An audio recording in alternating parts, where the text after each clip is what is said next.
চা আকর্ষণীয় পানীয়।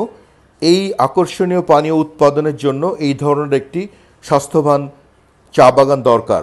কিন্তু এই বাগানেই লুকিয়ে থাকে আমাদের চা উৎপাদনের শত্রু, অর্থাৎ কচি পাতা উৎপাদনের শত্রু টি হেলোপেলটিস বা টি মস্কিটো বাগ। দেখুন,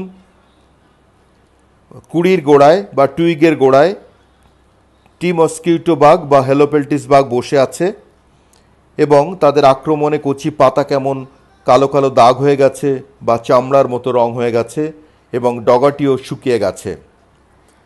চা শিল্পে সবচেয়ে মারাত্মক পোকা বলে এটি এখন স্বীকৃত। আমরা যদি একটি প্রাপ্তবয়স্ক হেলোপেলটিসকে দেখি তাহলে এই রকম দেখাবে। এদের লম্বা লম্বা পা থাকে এবং এদের অ্যান্টিনা বা সুর অনেক বড় থাকে এবং এদের mouth parts piercing sucking type, অর্থাৎ এরা সিরিঞ্জের মতো করে রস শোষণ করে খায়। এরা গাছের মধ্যে এদের মাউথ পার্টস ঢুকিয়ে দেয় এবং রস শোষণ করে খায় কচি অংশ থেকে।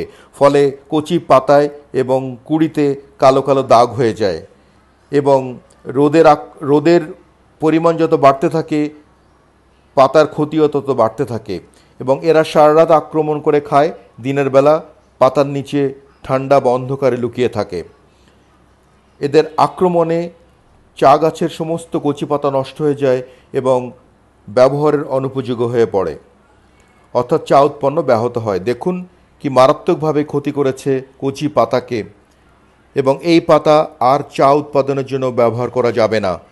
আমরা যদি সঠিকভাবে দমন করি, অর্থাৎ বিকালের দিকে কীটনাশক স্প্রে করি, তাহলে অবশ্যই আমরা এই হেলোপেলটিসকে দমন করতে পারবো, অথবা সমস্ত বাগানের কচি পাতা নষ্ট হয়ে যাবে এবং চা উৎপন্ন ব্যাহত হবে।